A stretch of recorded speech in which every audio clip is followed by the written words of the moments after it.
Hello, everyone. My name is Rio. I am the director of the Humanities Department here at Hamilton Education.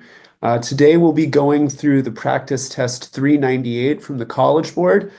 This SAT is a really solid one. We'll get into every single question on the reading and writing, so you can move through this video to watch every single question and get an understanding of why the correct answer is correct, why the distractors are incorrect, and everything of that nature. So with that, we'll move into module one, then we'll move into module two and address every single question that you may have, whether you're in tutoring, in a class, over the summer, target, or what have you. So thank you for joining. Okay, so our first question here is one of the set of the word and context questions. I think this one is pretty straightforward, pretty easy, but nonetheless, it is not out of question to miss a question like this because all of these word and context questions have a difficulty of application. Even if we know all the words, they can be difficult to apply. So, um, uh, so there's a test that is trying to figure out if there are differences in traits with variations in venom potency. All right, so if the traits of age and sex of rays will determine the potency of their venom, right? So to determine or associate or significantly impact all these things, I'll suggest that we're looking for an answer choice that means noteworthy or noticeable, acceptable, seen, which is going to be substantial. All right. Um, so acceptable doesn't make any sense because we're not trying to say like, oh, this is something that we, if something is acceptable, it means that it meets a certain standard of like whether we approve it or not. But we're trying to say that like this is noteworthy, it's noticeable, it has a discernible impact. Imperceptible is the exact opposite of what we want, right? That I am prefix means that it's not perceptible. And then disconcerting, um, now, maybe you don't want rays to have toxicity in their venom or something like that, but uh, that doesn't apply here. So that's how we get to substantial for this word in context question one. All right, question two is another word in context question, which is relatively straightforward because it does what our easiest College Board SAT word in context questions do. They give us a direct synonym for the word right next to it. All right, so we want to say that the waters are calmer, that this is a calmer environment. So what is a direct synonym with calmer? Tranquil, right? Peace and tranquility, maybe how you've heard this before, right? Would calmer waters be dangerous? No. Okay, so if you're getting dangerous, you're probably only reading up here. But remember, every word in every text is something that we want to read so that we know the meaning of a text. If you're missing this word in context question, I doubt it has to do with the vocabulary, but more with what did the passage directly mean? An imaginative environment, I don't really know how that could fit. And then surprising, again, we're just looking for something that is a direct synonym with calmer. So imaginative, dangerous, and surprising, none of those work. Even if you don't know what tranquil means, you should be able to arrive to it by knowing that dangerous, imaginative, and surprising don't mean calmer. And if you don't know what tranquil means, you really need to be studying vocab a little bit more because that's a word that's got to be within our wheelhouse for sure. All right, so question three here on module one is another word and context question. This is actually a little bit trickier than the other ones we've seen. So we're trying to say what? That her contributions to the fields are many. Okay, so we see that many is kind of our synonym that we're looking to say here. What do we know? That she was a linguistics professor. She was also a poet. She also authored a grammar book, and she also co-founded the American Indian Language Development Institute. All right, so yeah, she's done a lot. So we're going to want to say, trying not to use the word extensive here, which is correct, but we want to say something which is synonym for many or large or widespread, vast, something like that. All right. So you might be thinking, that sounds like universal. But universal doesn't fit here. Okay. To say that her contributions are universal would mean that everywhere uses her contributions, right?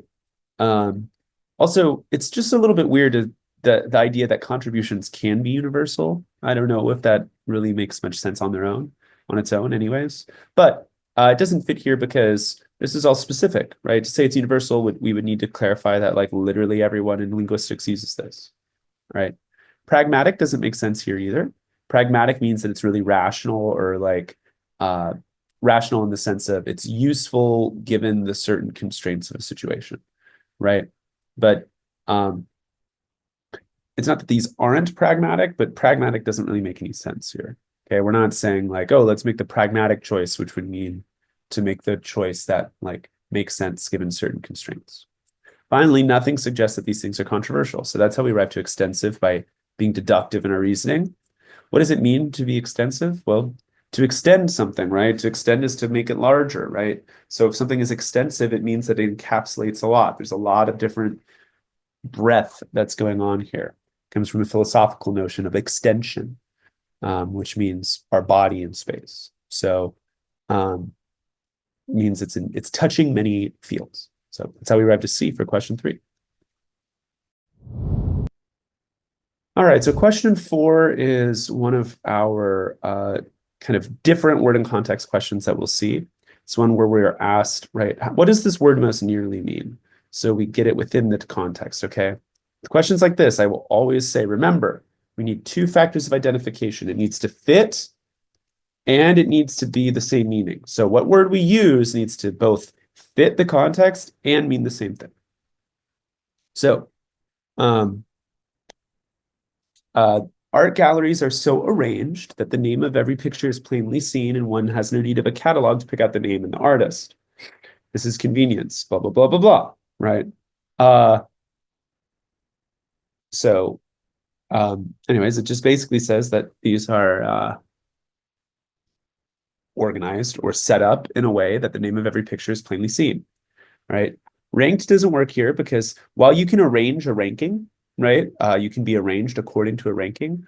Ranking has the specific meaning of like hierarchy, like one thing above another, but there is no suggestion of that here. Scheduled can sometimes mean organized, right? But it doesn't really mean arranged, okay?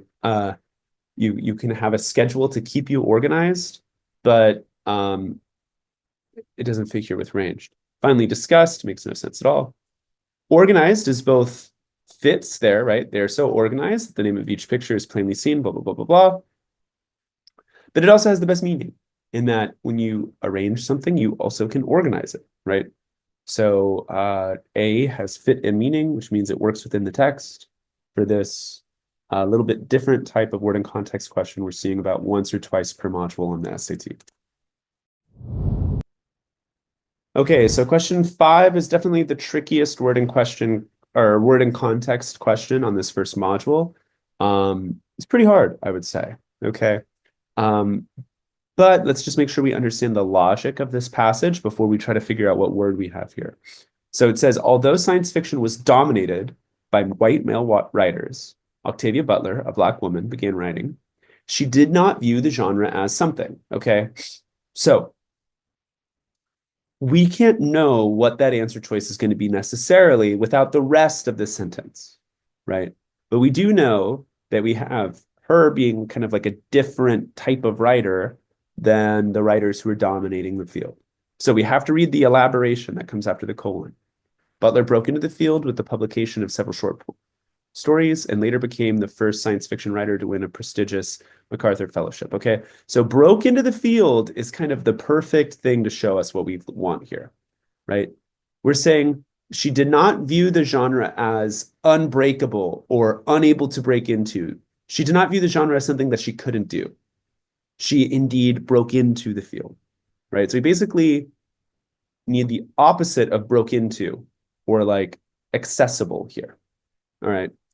So we need something that says inaccessible, which is what impenetrable means. Okay, when something's impenetrable, it means like you can't penetrate it, right? In the same way that like a needle will penetrate the skin if you're getting a shot, Like impenetrable means that you can't break through it, right? But she did break through. Uh, she clearly viewed the genre as legitimate because she ended up working in the genre. Um, she did see it as compelling because she ended up working in the genre. Now, indecipherable is one of those things where, like, sure, it could be plausible, but impenetrable directly fits what comes next, right? It has the right meaning. Indecipherable is kind of like the right fit, right? Like, she did not view the genre as indecipherable. Like, sure, she could say, like, yeah, I could understand it. And then it talked, but the next thing would have to talk about her understanding the genre, right? This is made a little bit difficult as well because of the kind of double negative here. She did not view the genre as, and then another negative. So just make sure you're really keeping the logic clean to answer a question like this. And if you don't know these vocab words, this is a good example of, vocab you need to know and vocab you should study. So that's how we arrived at B for question 5 to finish up the word and context on our first module.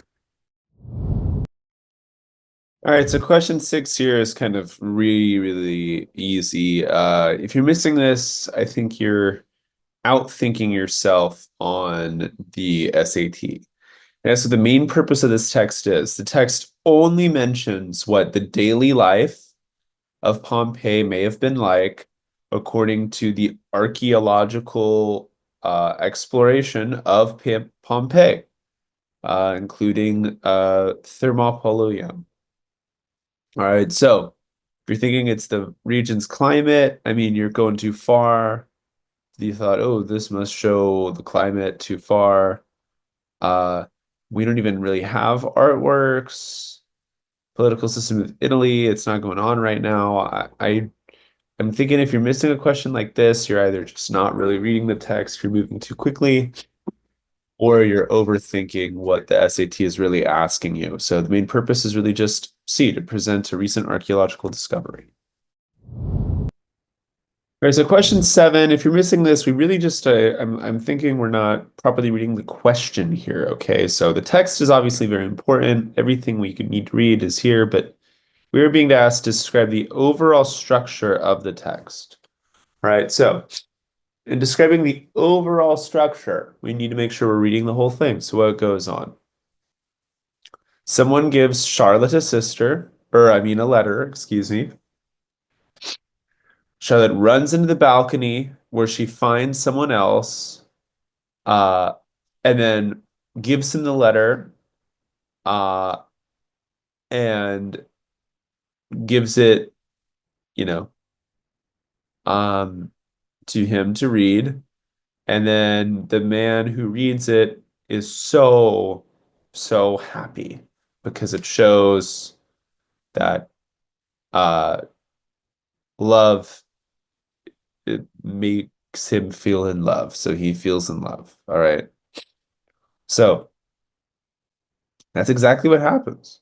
Now, if we're missing this, we might be struggling with the language here, right? And that it's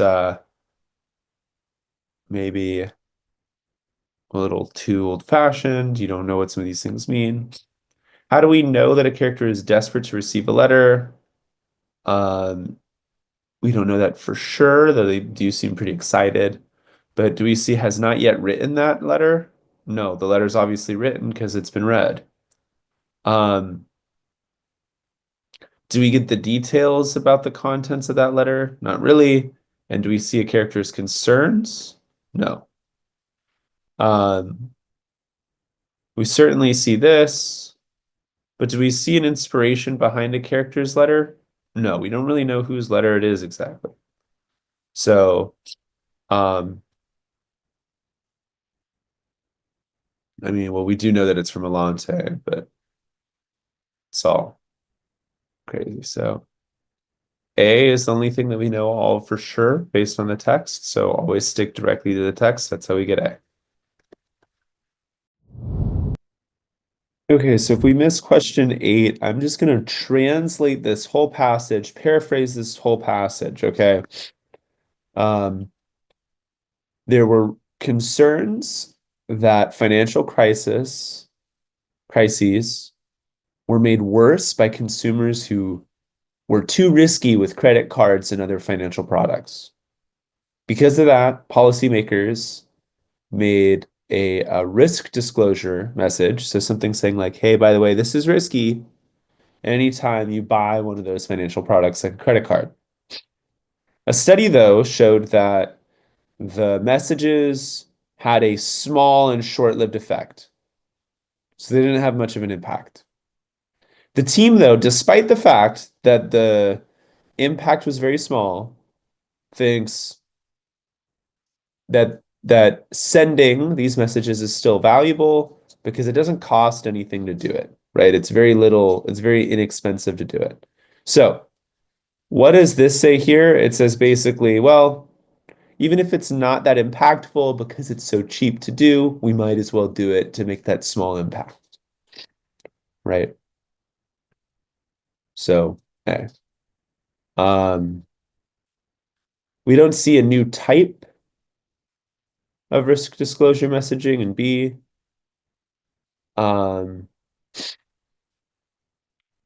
C is really compelling because much of it is very correct, except we see relative to its costs, right?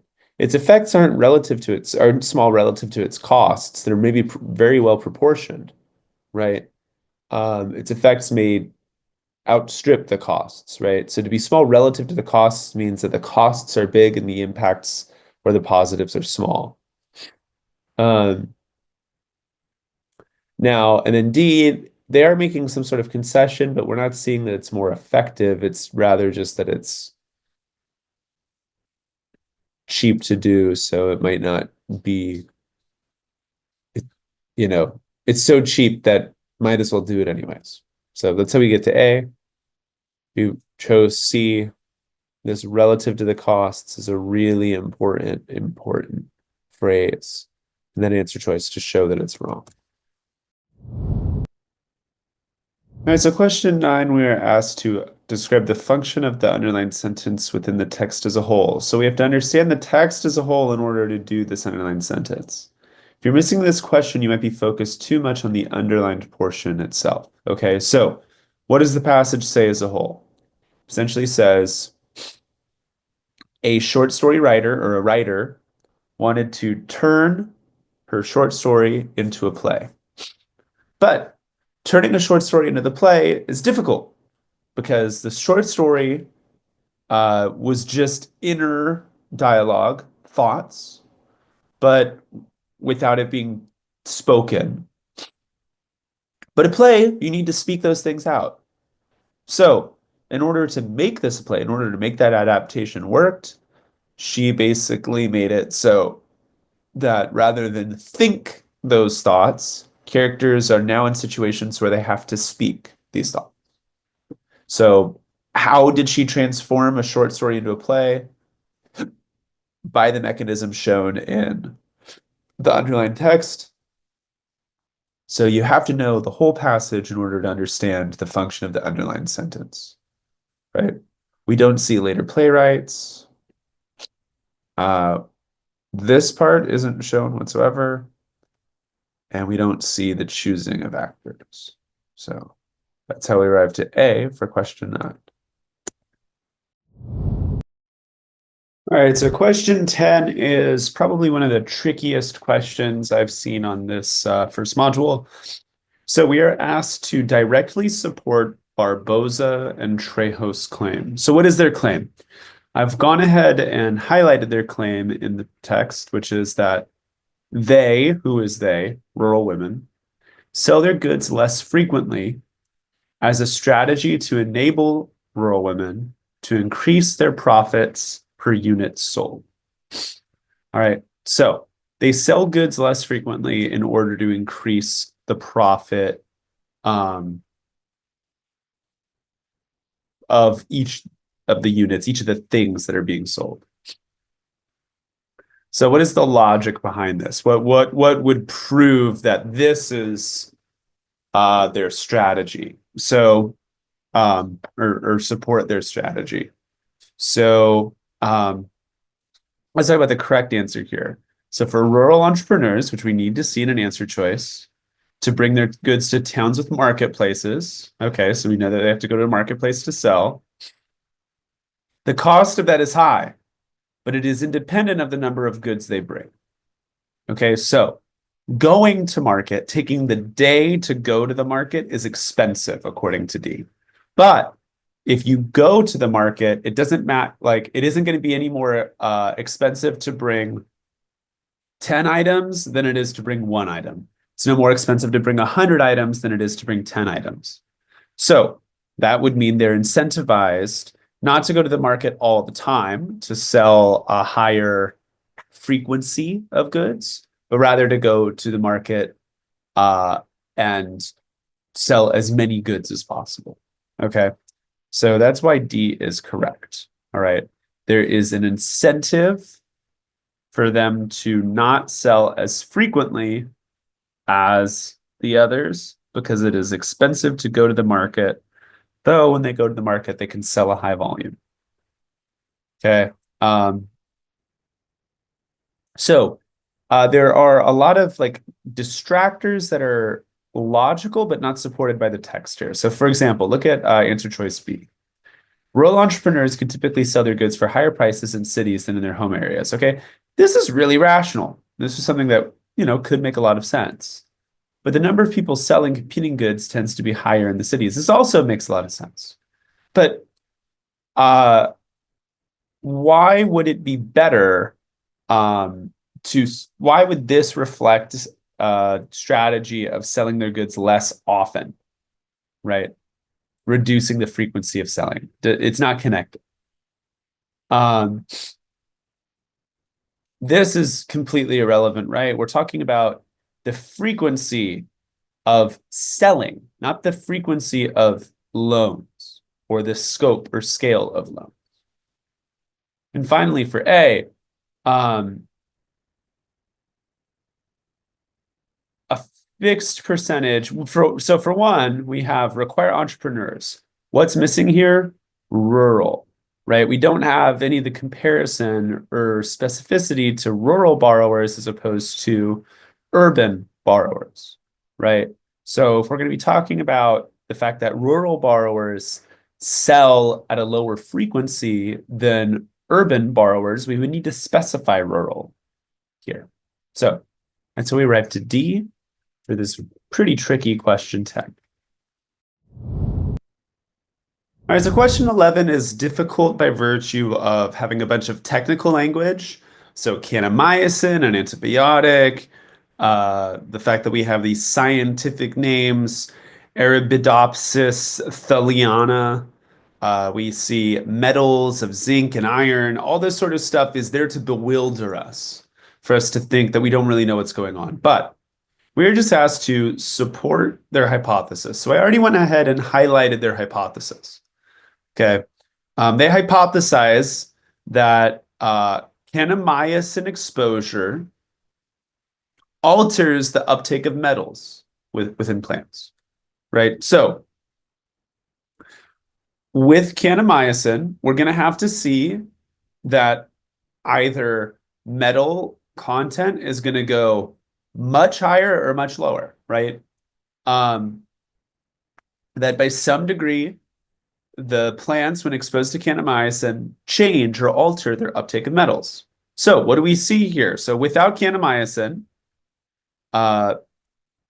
zinc is at 400, iron's over 600. With kanamycin, we go down to 300 zinc and about 200 iron.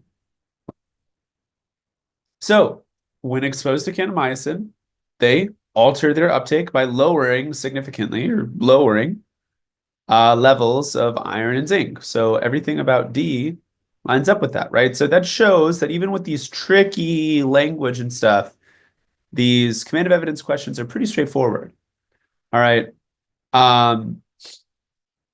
So let's just make sure, one, we recognize that sometimes you'll see an answer choice which just uses data incorrectly from the graph, right? When exposed to kanamycin, was there nearly 400 parts per million of zinc? No, it was under 300, right? B is true, but does that support their thesis? No. So that's a true but irrelevant distractor. And then finally, A uh, flips them, right? So I mean, well, like true, right? There are higher levels of iron than well, actually, it's wrong still, right? It's still wrong. And even if this were written correctly, it wouldn't be relevant, right? It's just that all you need to see is that metals go up or metals go down with kanamycin. What do we see? It goes down. Where do we see that? D. Keep it straightforward for these command of evidence questions. All right, question 12 is a very tricky question to navigate because there's a ton of technical language and seemingly a bunch of variables here. But when we really break it down, we see there's really only one variable. So honeybee hives consist mainly of six-sided, which notice is not in this table, six-sided cells, right? These cells are for eggs that develop into so either way, sorry, excuse me. So any hexagonal cell is for eggs, right? So those for workers, the bees that fly around, are smaller than those that develop into drones, which are reproductive. Now, this size difference, the size difference between the drones cells and the worker cells needs to be made up somehow with different sided cells. So if there's a big difference in the sizes, then they need a lot of construction, right? So to fill in the gaps, they rely on cells that have more or fewer than six sides. All of these are more or fewer than six sides. So these seemingly three variables of five-sided, seven-sided, and eight-sided cells actually all collapse down into one variable, which is non-six-sided cells, right? These are all cells with more or less than six sides, right? So what we see here is that the Western honeybee has, simply put, far fewer cells that are not six sides compared to the dwarf black honeybee and the dwarf honeybee.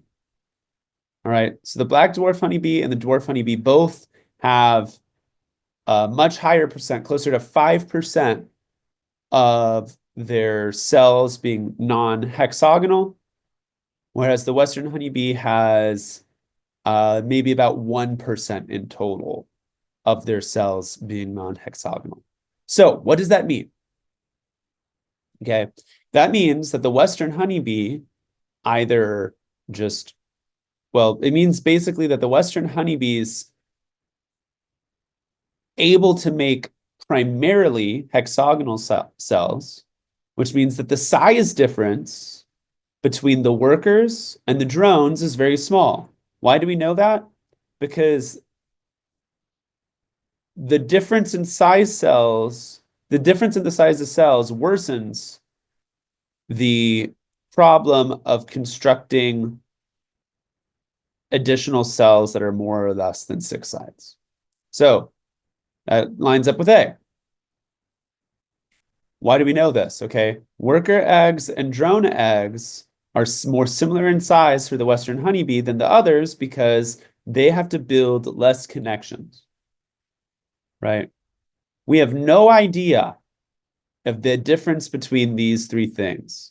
These are all the same variables. So anything that talks about the differences in the variables, like B does, doesn't make any sense.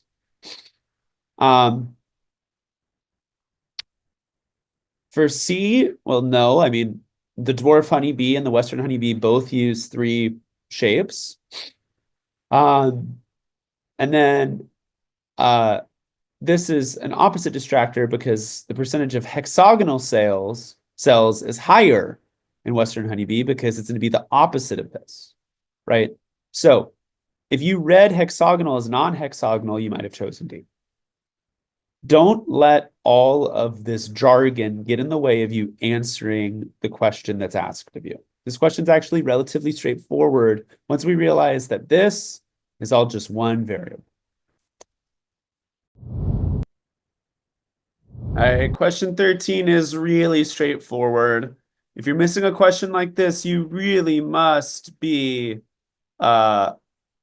rigorous in what you see. So we need a tree that will not grow more than 60 feet. Okay, more is a very operative word here, and is native to North America. So that immediately eliminates Japanese maple and Norway maple because they're not native. And then the sugar maple and silver maple both grow greater than 60 feet. So we must do the red maple. All right. If you missed this one, I would presume you fell into the trap of thinking, okay, 60 feet, it has to be under 60 feet. So 60 is too high. So it has to be one of these two. But no, 60 is the maximum. And that's the maximum here. Okay. So that's all okay. Won't grow more than 60 feet. Well, this won't grow more than 60 feet either. It will grow to 60 feet. So C is correct. If you're missing this, you're just moving too quickly and not giving the questions the kind of respect they deserve. All right, so question 14 is pretty straightforward. We need to show concern for what's happening at her home in Seattle. So C is correct because we see concerns for the home, caring for the cat, the birds, and the flowers. Don't fan too quickly or too vigorously. Don't eat too quickly. Okay. All of these things show concern for home life while she is away. All of these other ones definitely demonstrate her being away. But Mrs. Spring Fragrance, she is known. Awesome name, huh? The only one talking about the home is C. So that's how we arrive there for 14. And if you want to name someone Mrs. Spring Fragrance, feel free. All right, 15 is like one step away from being a straightforward question. We need to support the researcher's hypothesis. And what is the researcher's hypothesis? Is that a decline in dusky sharks has led to a decline in the population of oysters. Okay, so why? Dusky sharks eat a predator of the oysters. All right, they consume cownose rays. So now, what would support that hypothesis? We would need to see that either cownose rays populations are going up, or that they are more abundant, or they're eating, maybe evidence they're eating more oysters, something like that, right? So A is wrong because we're seeing declines connected to declines, right? So the declines in dusky shark prey wouldn't make sense to associate with declines in the shark. Then also the other than the cownose rays kind of makes that also double wrong. Okay, B is an opposite distractor, right? So it says that they are greater in abundance in areas with both dusky sharks and cownose rays than only dusky sharks. So that would mean a reduction in dusky sharks would have no real impact. C would weaken the hypothesis because it increased before, emphasis, before the regional decline in dusky shark abundance began. If before was instead the word because, C would be correct. So remember, it can be just one word that makes an answer choice wrong. And finally, D is correct because it says that this predator of the oysters has increased as the predator of the predator has decreased, right? So cownose rays predate upon oysters. Cownose rays population is increased. Dusky sharks prey upon cownose rays. Dusky sharks population has decreased. So because the dusky sharks have gone down, means there are more things, there's a greater predation pressure on eastern oysters. So that's how we get to D. All right, 16, like many other questions on this SAT, is harder than it seems because we have a lot of technical language, tricky little wording here. Okay, so EBF, OR31, right? Odor receptors, right? This seems all kind of like technical and jargony and stuff, but really what are we trying to say? We're trying to build always trying to build new resistances to mosquito, right? Trying to drive mosquitoes away from people. And we see that a new molecular component is effective because it activates OR31, which is present in all mosquitoes that carry diseases. So, therefore, it would be useful, developing new repellents would be useful to find things like that, right? It'd be useful to find more versions of something similar to an EBF that activates OR31, right? So that's what A says. Now, B is wrong because even though this is really good, that would be a good thing to do. We're looking for new repellents, okay? So EBF is already a repellent. We're looking for something that's like EBF, not EBF itself, okay?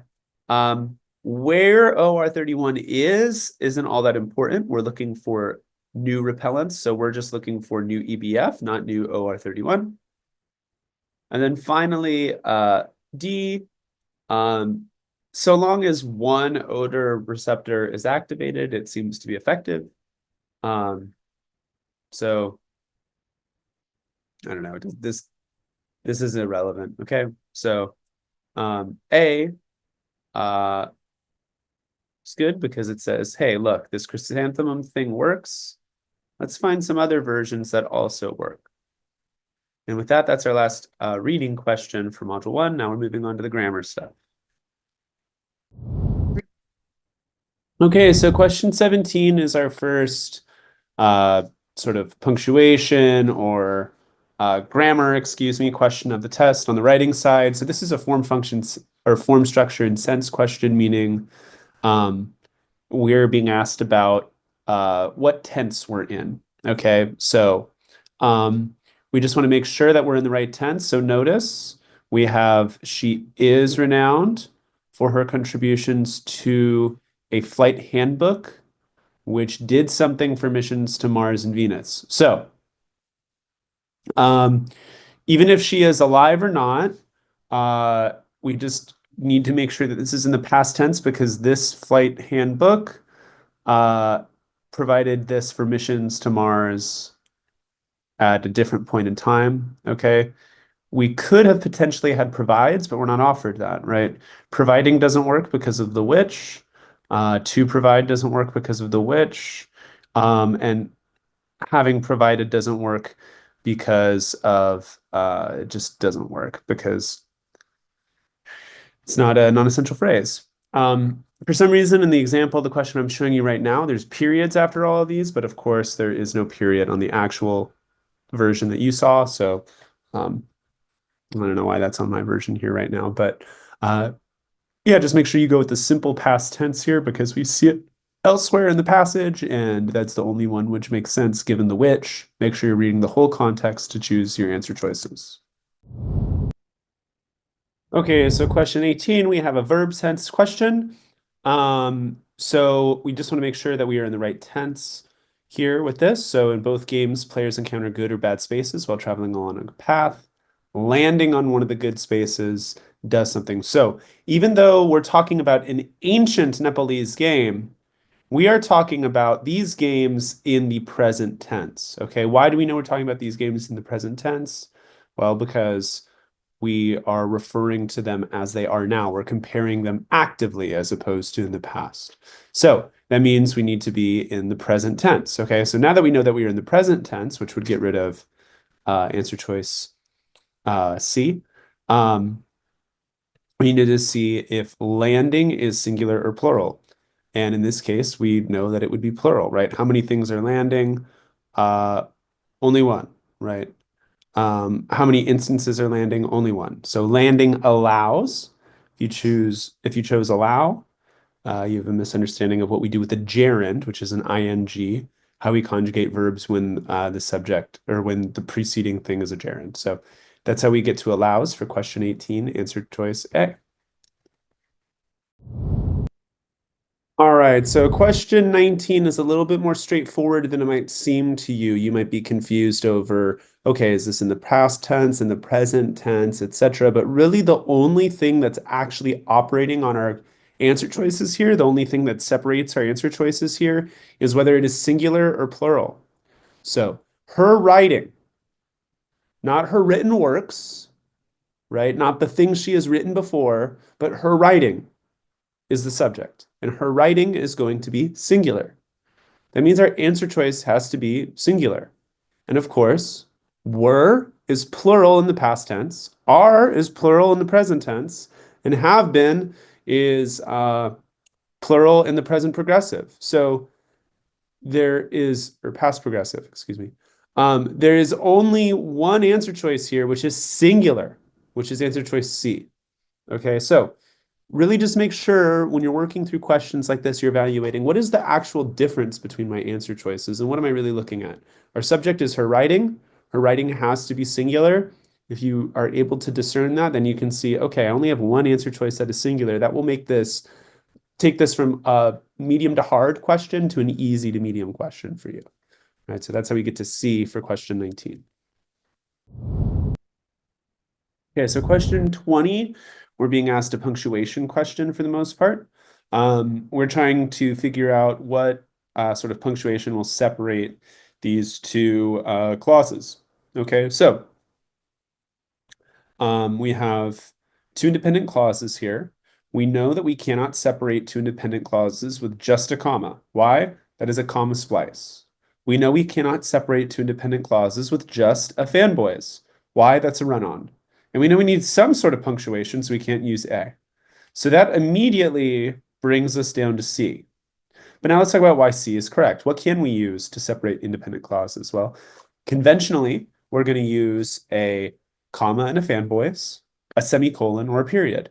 But if the second independent clause is elaborating on the claim made in the first independent clause, meaning it's explaining something that is stated in the first clause, we can also use a colon because it's an elaboration, and a colon does a good job of separating independent clauses, right? Everything before a colon has to be an independent clause. Everything after a colon could be an independent clause or it doesn't need to be one, right? But it is still allowed to be one. So that's how we get to C for question 20. We're using a colon to separate two independent clauses, the second of which is an elaboration. All right, 21 is the kind of punctuation question that isn't necessarily hard, but it is easy to get wrong. Why? Because it is easy to just think to yourself, this doesn't sound very good. Paintings by the renowned 20th century artists Thomas Hart Benton and Jackson Pollock were featured in Artist to Artist. It sounds too long. It just sounds too long. But guess what? It isn't. Everything that we want in a sentence is fine, right? We just have paintings by, which is our antecedent. Then we have the subject, and it just so happens our subject is really long. Renowned 20th century artists, US artists, Thomas Hart Benton and Jackson Pollock, is the subject of that sentence. That's all the subject. We cannot separate a subject from itself, right? You wouldn't want to say, if imagine this just said, let's say your teachers are me, Rio, and David. If you were to say, my teachers are Rio and David, you wouldn't want to separate Rio and David with a comma, right? It's just two names that compose the subject of the sentence, which is my teachers. So we can't have any punctuation breaking apart our subject here, which is why none of the answer choices other than B are feasible. Okay. Why? Well, with C, Jackson Pollock would become a non-essential phrase. With A, is everything before that colon able to stand on its own as a sentence? No. So we can't use a colon there. And then with D, it would suggest that Thomas Hart Benton and Jackson Pollock were featured in Artist to Artist, which isn't what the sentence is trying to say. It's trying to say that paintings were. Okay, so our answer must be B because we can't separate these two because they compose the sentence in a natural way. So that's how we get to B for question 21. Okay, so question 22 here, we're being asked to have the right verb tense, depending on the subject of this sentence. All right.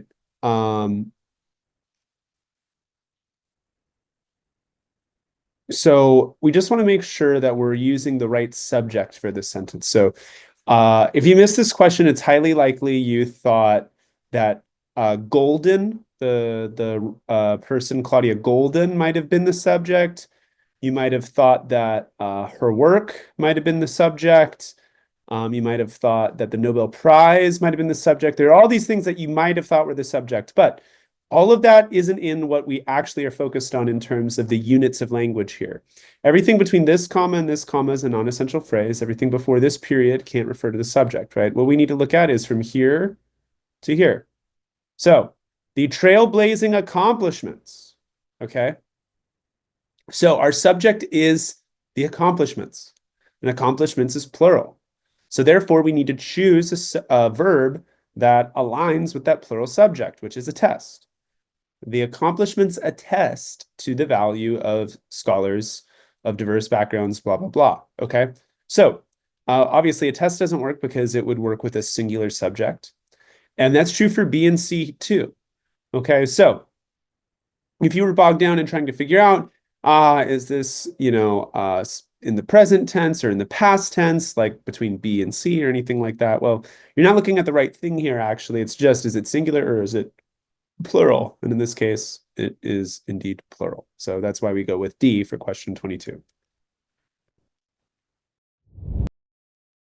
All right, question 23 is a very tricky one about transitions, okay? I don't want us thinking that what we do on transitions, the punctuation we use with transitions is always the same, okay? So I'm going to point out the wrong answer choice right away, which is D. Okay, D is not correct. Why do I point that out, though? D is probably, if you missed this question, what you chose. Why? Even ChatGPT is unable to do this. It is very commonplace for us to see a transition structured like this, where it comes after a semicolon and before a comma. That means it's coming at the beginning of a clause. This would be coming at the beginning of the clause saying some of the most prominent figures of the early Renaissance period, blah, blah, blah. Okay. However, a transition does not need to come at the beginning of a clause. A transition can come at the end of a clause, the middle of a clause, or the beginning of a clause, right? So, B, we have a transition in the middle of a clause. That's okay, or it's possible, maybe not in this case. And C, we see a transition coming at the end of a clause. That's also okay, right? Depending on the case. So in this particular instance, whoops, I meant that to be an eraser.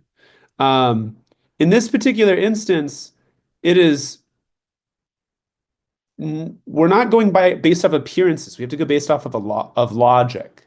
Okay, so what is the logic that however conveys? However conveys the logic of a pivot, right? So we need to understand the meaning of this passage, not just the way it looks. Okay, so this is as much a reading question as it is a grammar question. So what are we pivoting from? Well, we are pivoting the idea. So the first sentence says that neoclassical writers in England imitated ancient Greece and Rome.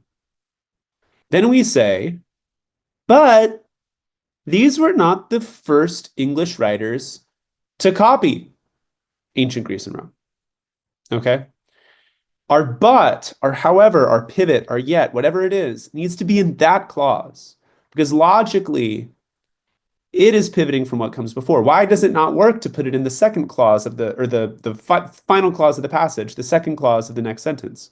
Why can we not put however with the clause saying some of the most prominent figures were also informed? Because it already has also. Okay? We can't be saying that this pivots from what comes before. The clause before it is establishing the criteria which this next clause affirms or proves or demonstrates. However, a pivot that can't make any sense there. Okay, so A doesn't work because whenever we have a transitional adverb like however, something that isn't a subordinating conjunction, we need to have punctuation on either side of the word. So that's why A isn't right. B, however, within a pair of commas, any transitional adverb within a pair of commas means that this is within a clause. So that would mean that from they to literature would all be one clause. But of course it's not. That would be a long run on. So we can't use B. C is correct because it puts, however, in the first clause of the second sentence, which is where it belongs logically. It introduces the transition or sets the transition apart with a comma, which we always need, like we have in D. And it ends that first independent clause with a piece of punctuation we can use to end an independent clause, which is a period, or I mean a semicolon. We could have used a semicolon there. We could have used a period there, right? So don't let an answer choice like D, which is what we conventionally see, fool you into thinking that we must choose D because that's what I've seen before. No good, right? That's why we should go with C for question 23. All right, so question 24 is a transitions question in terms of which transition is the most logical. Okay, so the previous question we worked on, question 23, was about transitions as a punctuation. But here we're trying to choose the transition that shows the meaning the best, right? So we see that basically what we want to say here is that someone moved to Paris to be in the ideal city for art. She was studying, but we need some sort of pivot. But she longed to return to her childhood home where her art could flourish. Okay, so we need some sort of synonym for but. And what the SAT likes to do nowadays is give us not the most commonplace replacements for these words, right? Typically, we'd see something like yet, however, whatever. But still, or still yet, is also a pivot, okay? Why do we know therefore doesn't work? Well, therefore would suggest that all of this is the reason why she longed to return to the childhood home of India. But that doesn't make sense. She's getting really good training in Paris. That's not why she'd want to return to India. Indeed also doesn't make sense because that would basically be emphasizing this. It would be saying that she longed to return to India because, again, of everything that came before this. And then furthermore, would give additional information of the similar things, right? Furthermore, we need to see a sentence saying like other additional ways in which studying in Paris was helpful. But we need to actually show a pivot, but, however, yet, or in this case, still. So that's why we go with A for 24. Okay, so for 25, with this transitional adverb question, we want to, of course, think what category of transition belongs here. And in this case, we're thinking we need an emphasis transition. Why do we know we need an emphasis transition? Because we say that the artist succeeds in creating a whimsical yet perplexing experience. And then our next sentence says that our visitors are dazzled and confused within a fantastical blue room, right? So it's fantastical, meaning whimsical. There's a unicorn for Christ's sake. And it is perplexing because they are dazzled and confused. So we need to affirm this, to emphasize this. So what of our transitions here is an emphasis? Indeed, right? Indeed is always an emphasis transition. Okay. Nevertheless would mean we're pivoting. That doesn't make any sense here. Instead would also be a pivot. And then second would mean this is the second of multiple things, but we don't know anything else. This isn't our like second iteration of this thing. We're just looking for an emphasis, which is what Indeed does perfectly for 25. So question 26 is one of the only really interesting questions on this test in the sense of like what you learned from it. Really cool that there's this study that shows that the tragedy of the commons isn't maybe the most accurate thing ever.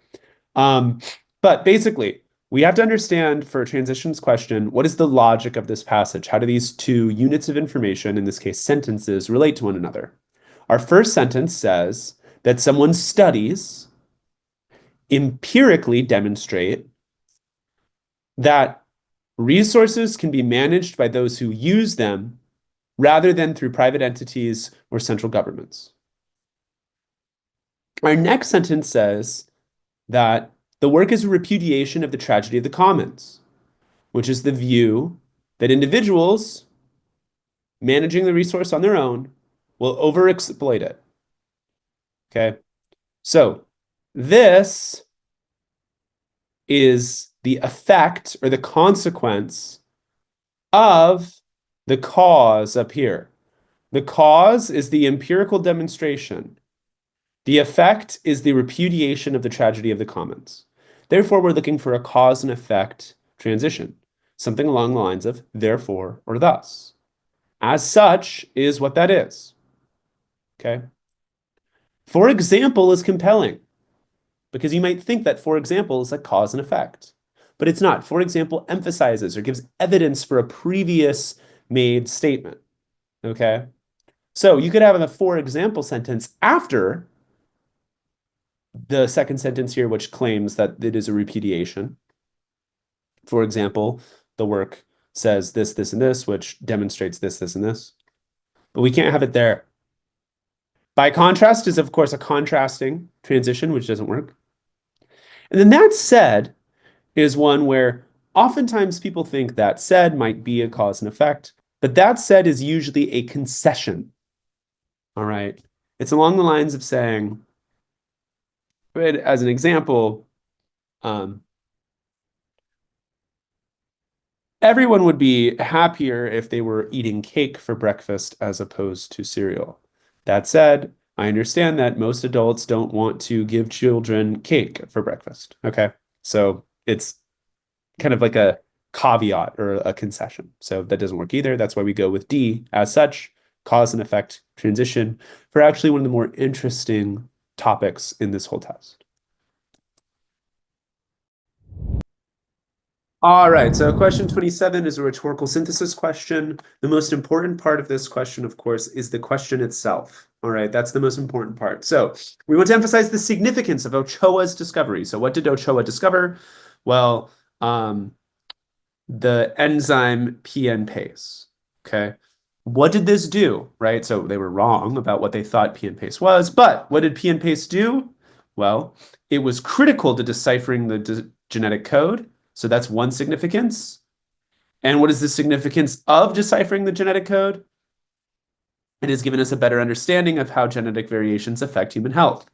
So these two bullet points are the bullet points that need to be in our answer choice, right? Which is exactly what A does. It says we decipher the human genetic code as a consequence, which allows us to better understand how genetics affects human health, right? B is wrong because, yes, he discovered it, but do we know what the significance of that is according to B? We're not given it in B, right? It isn't evident, okay? C is wrong because this actually isn't true, right, about PN-PACE. Ochoa's hypothesis was wrong. And then D doesn't emphasize, so even though it says, hey, this is there, what isn't emphasized? It's not emphasized because this is what's being emphasized here, okay? So A is the only one which truly emphasizes the significance of Ochoa's discovery. And with that, we are through our first module of this test and on to the second. All right, so now we move on to module 2. We're working with our first question, question 1, a word and context question. So we're looking for basically with these first kind of easier questions we'll see of the word and context, there's a lot of times a direct synonym. All right, so here we have more appealing than paintings featuring yellows and oranges. So art scholars have noted that some colors seem to be more blank. So appealing to is a direct synonym to attractive to. So that's what we're going to go with, right? If you're missing a question like this, I'm presuming you're just not reading the whole text, which is, of course, a prerequisite to getting any of these questions correct. So just look for that synonym, find it, roll with it, and that's how we arrive to B for this first question. All right, question 2 here is another word and context question. I think this one's pretty straightforward. So it says that researchers and conservationists stress that biodiversity loss due to invasive species is blank. Okay, so from that sentence alone, we're not going to get the meaning of the word that's missing. Where do we need to look? We need to look to the next sentence, right? So people can take simple steps such as washing after travel, to avoid, okay, to avoid introducing potentially invasive organisms, blah, blah, blah. All right. So here we have what we typically see on these more straightforward word and context questions. We see a direct synonym in the text, to avoid. Something is avoidable by taking steps. That means it's preventable. We can prevent that. Okay. So preventable works perfectly here. Some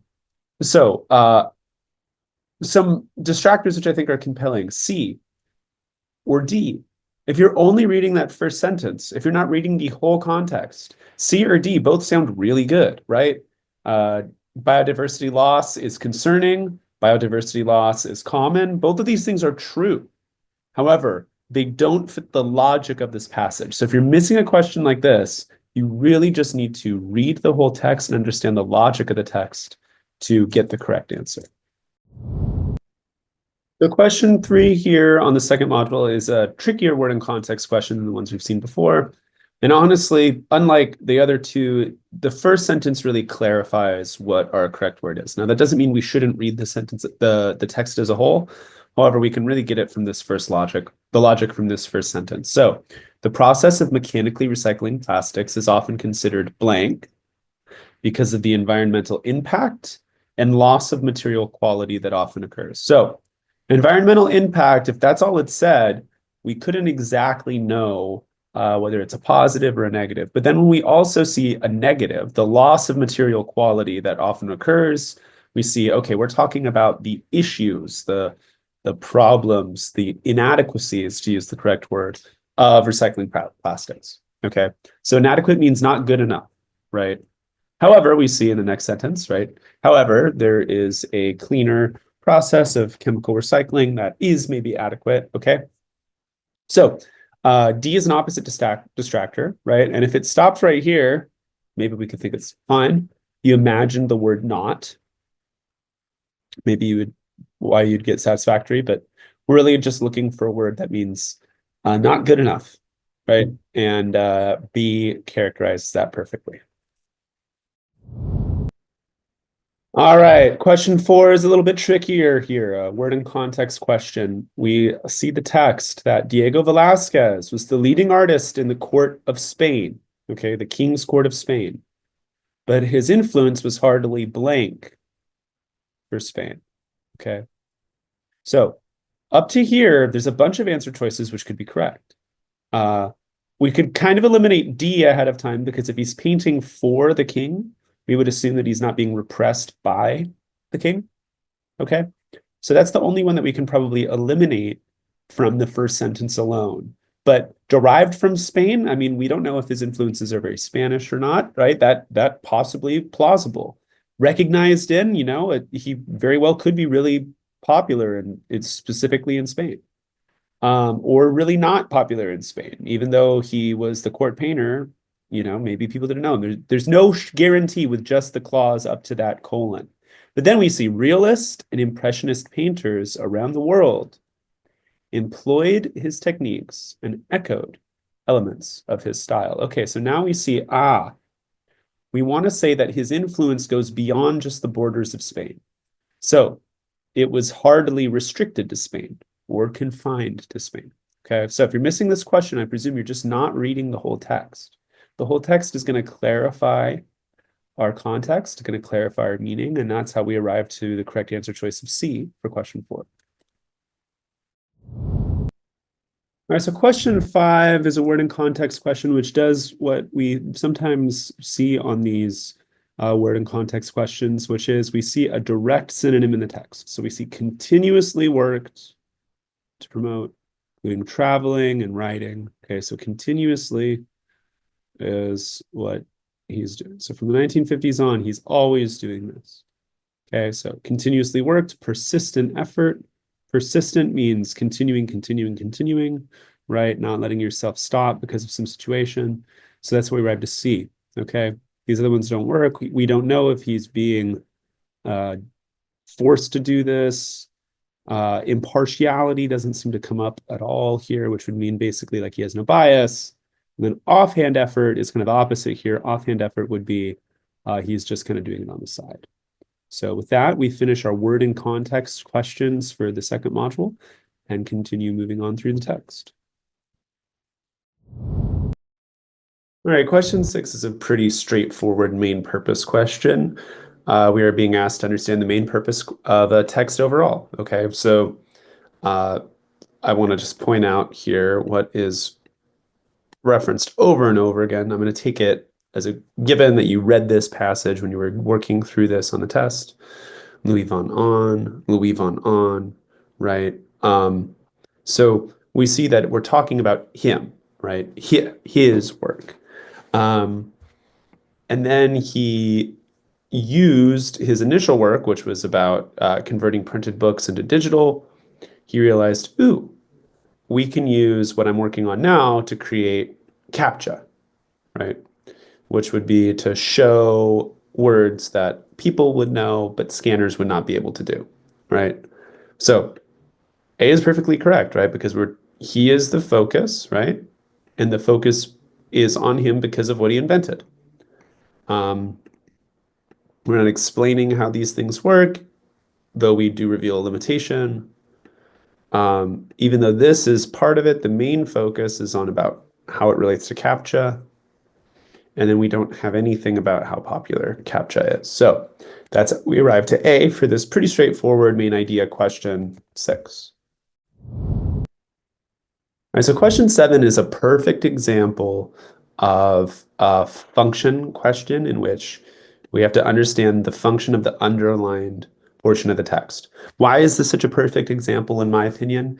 Because we cannot understand the value of this underlined text without understanding the text as a whole. Okay, so everything is valuable here. The analogy I love to make with this is to say, imagine you're looking at the engine of a car. You can't understand what the real value or the real point or function of an engine is unless you understand this is part of a car. It's part of a thing with wheels, right? Because what does an engine do? It gets really hot, creates a lot of energy, right? But we know that the point of an engine is to move a car forward or backward. You got to see all of the car in order to understand exactly why the car engine does produce all this energy and does get really hot. It's to turn pistons. It's to move the axles of the wheels. It's to make a car go. Okay, so here we have the underlined portion saying that elephants and herbivores in the Arctic have fixed geographic ranges throughout their lifetimes. So why is that even brought up? Why is this interesting? Well, Arctic woolly mammoths, which are a Arctic herbivore, right? A woolly mammoth is an Arctic herbivore, and it was an elephant type, right? Like an elephant. Um, the idea that Arctic herbivore, or the fact that Arctic herbivores and individual elephants have fixed geographic ranges, led some scientists to think, maybe woolly mammoths also did the same thing, right? However, when we look at the rest of the information here, we go into the data, we see, actually, because of the different ratio of strontium isotopes within the ivory of the mammoth tusks, we can see they move around a lot, right? So once it's getting old enough to be a mature animal, it ranges fairly far, and then it contracts as it gets, into its final years. Okay, so what we're saying here is that this is the reason, the observation that leads to our hypothesis. Okay, this really directly follows one of the essential outside things we actually need for this test, which is the scientific method, right? We start with an observation and move to a hypothesis, and then we test that hypothesis, and then we build conclusions out from testing that hypothesis. So this is the observation that leads to the hypothesis, which is A, right? This is the hypothesis that might that led to the notion that researchers, maybe thought something would be true, which wasn't supported by data later in the text, right? Um, so now we don't have a theory here. Okay, that's why B is wrong. Okay. We don't have a theory about any sort of particular animals. It's a hypothesis. It's a speculation. Theories are things which are supported. So this isn't a theory. Um, Now, uh, the method described later did not reveal whether another animal showed that behavior. That is true, right? But is this why we describe the similarity in behavior? No. We don't need to know the similarity in behavior to show that a method didn't later reveal something, okay? Um, Now, what is finally wrong with D? The hypothesis is advanced, right? Um, this is not actually uh, advanced. This trait is not advanced, right? What does that mean? That would mean that the woolly mammoth actually does have a fixed geographic range, but they don't, right? So the text says it is not borne out, which is why we have this essential portion of this answer choice. Okay, so every element of every answer choice is relevant to determining whether an answer choice is correct or incorrect. So make sure you're evaluating every element of those things in a deep and fundamental way. And also make sure you're answering the question that is asked of us, which is to describe the function of the underlying statement in the text as a whole. So you have to understand the text as a whole in order to even begin questioning the function of the underlying statement. So that's how we navigate question 7, which is quite a difficult question here on our College Board test 398. So question 8 here is one of is actually the only cross-text connection question on our test 398, okay?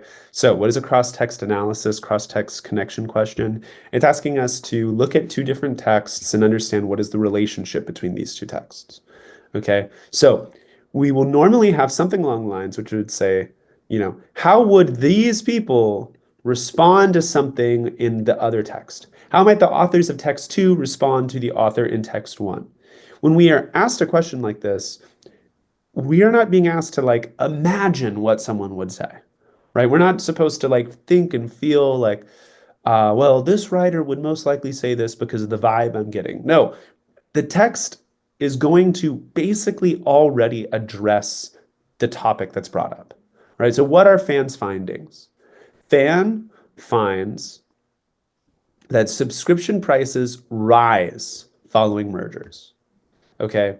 Um, so, uh, what is the claim that Fan is responding to? The idea that mergers benefit consumers by lowering prices. However, mergers actually raise prices following mergers. Now, text 2 is on the same idea, but qualifies the claim made in text 1 a little bit differently, okay? So they say that, yes, there's an effect on prices for mergers, but this seems to be on short-term effects, right? However, in the long term, efficiency gains result in economic benefits for consumers.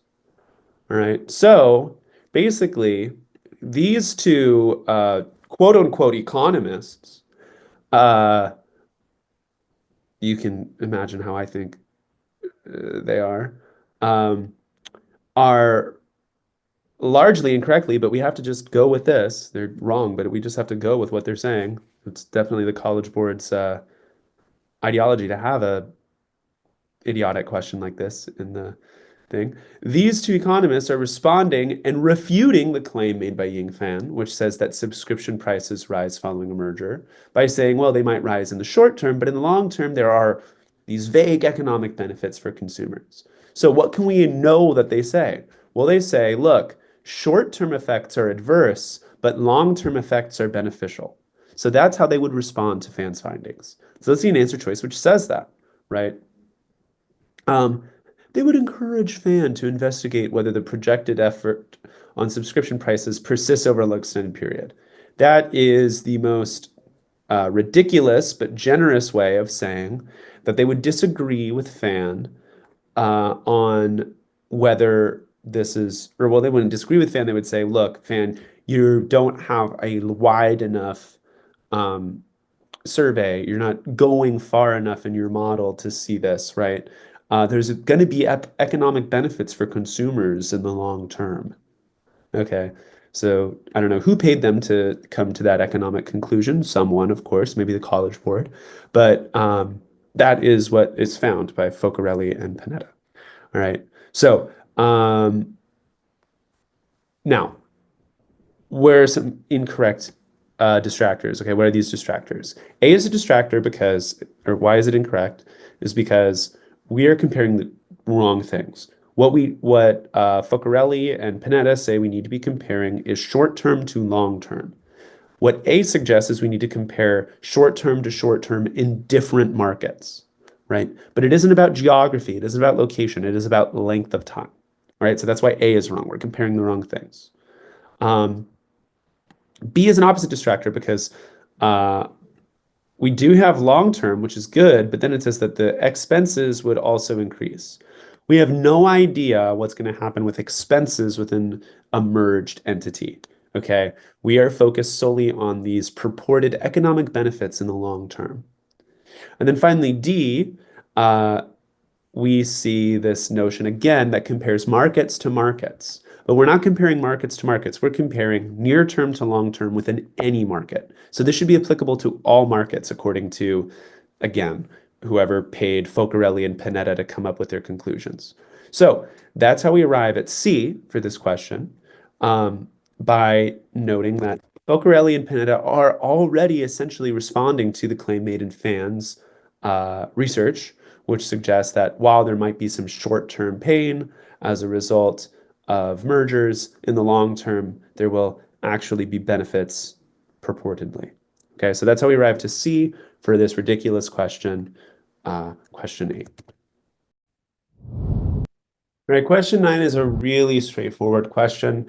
We see this according to the text, which means we have a detail question. Detail questions mean we just need to find something from the text that directly answers our question, nearly with a verbatim or word for word from the actual text answer choice. So, how did Wagner achieve moments of extremely high volume in his operas? Okay, so volume is being experimented with in the passage. They did this by increasing the number of musicians. For example, Wagner added more horns, trombones, tubas to the orchestra. So he added, so what's our answer choice? It's going to be that directly, right? He added horns, trombones, and tubas. So it's really straightforward. These detailed questions, you just have to read the text and identify where the direct thing is coming from. Now, some of these things are just not in the text whatsoever, like where is this referred to? Where is this referred to? Where is this referred to? Nowhere, right? None of these other answer choices are even referred to in the text. So if you're missing a question like this, you either you know a ton about Wagner on your own and you're just taking your personal information to answer a question like this, or more likely you're just not using the text to answer your question, which is ultimately the only thing we can do on the SAT is use the text to answer our questions. All right, question 10 is made difficult by a lot of typical things that the SAT loves to do to confound, bemuse, or bewilder students, to use a bunch of SAT words. All right, what does question 10 do? Well, it uses a lot of jargon or technical language that we're not familiar with. We're talking about, we have Nahuatl, which is a language that presumably not many of us speak who are here. We have noun construction things that are referred to in another language. We see these other languages, and the text itself says these diffrasismos, which kind of makes sense, are not very intuitive if you're not in the cultural context of the Aztecs, right? So how do we know that? Well, this section here says these diffrasismos are hard to understand or tenuous because they're often only really understandable in the conceptual associations observed in Aztec ceremonial culture. So basically, they're saying, you know, understanding that the eagle, the jaguar, if I were to say, oh, the eagle, the jaguar, that means warrior. If I were saying that in Nahuatl,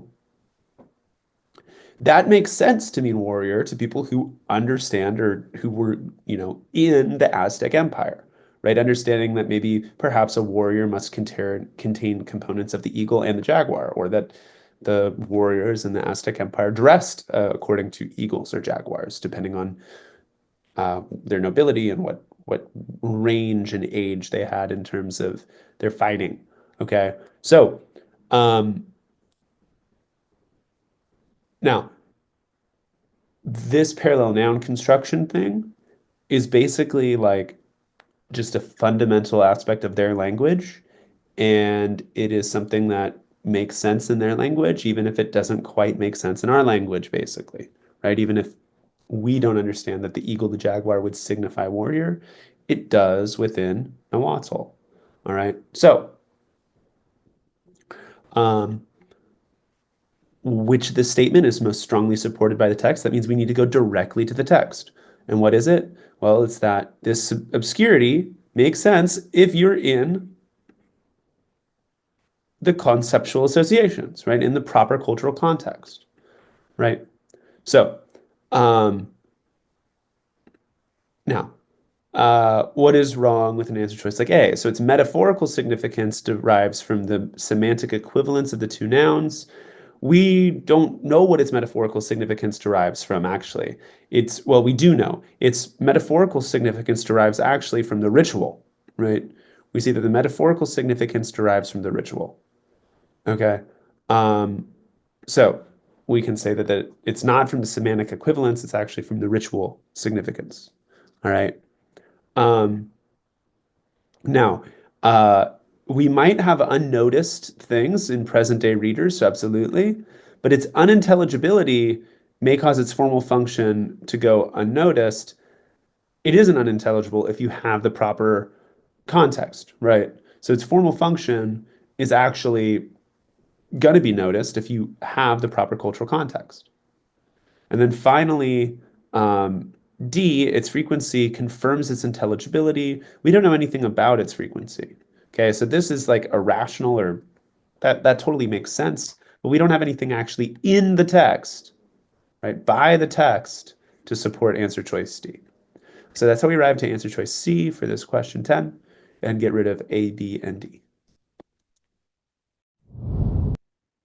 So question 11 is actually a really interesting passage. It's actually really well written and actually does something that is not just entirely boring. But we have some distraction in the text by having this language putatively, which we might not really understand what it means until we see, we don't totally need to know what this means. We just need to know the context. So what does the passage say? First sentence, Adam Smith is famous for his metaphor of the invisible hand, which shows how individuals acting in their own interest are going to make society better. Okay, so aggregate benefits means benefits for everyone, right? By pursuing their own economic interest, meaning individual benefit, individual interest. Okay, so individual interest produces broad benefits, widespread benefits, and that is what is understood metaphorically by the invisible hand. However, this is putative, okay, which means ultimately purported, right? Not actually borne out necessarily. How do we know this?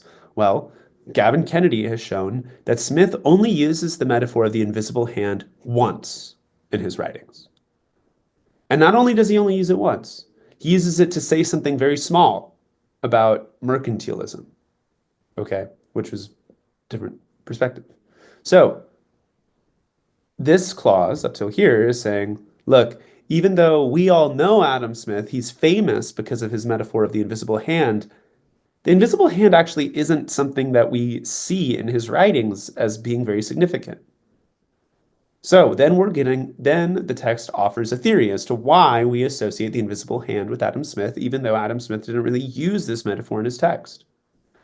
It was ignored until some 20th century economists, okay, so 1900s, eager to secure an intellectual pedigree for their views, right? Meaning pedigree means like heritage or like legitimacy. So eager to like say that their views were legit, elevated this metaphor to a fully fledged paradigm, meaning they took this idea of the invisible hand, which was minor in Adam Smith's philosophy, and used that to say, hey, what we believe as 20th century economists is really intellectually valid because Adam Smith agrees with it. And we're getting it from Adam Smith, who we all agree is legit. Okay, so that's what this passage is saying, which is pretty interesting. Okay, now this is not a vocab question, of course. We're not on a word and context question, but vocabulary is an essential skill to navigate this question, to navigate this passage, right? Paradigm, intellectual pedigree, putatively, right? A narrow point, aggregate benefits, right? All of these things are like words that we need to know in order to navigate and understand this passage. And if you don't know them, you're going to just eyes glaze over and miss this. Okay, so when we ask you to study vocab, it's not just because of the 4 to 5 questions that begin each module. It's also to navigate the trickier reading questions, which rely on precise language. Precise language and vocabulary isn't just some like way to like, seem smart to other people. It also is what allows us to clarify meaning specifically, right? To make our meaning actually clear as opposed to let other people come to their own assumptions about our meaning.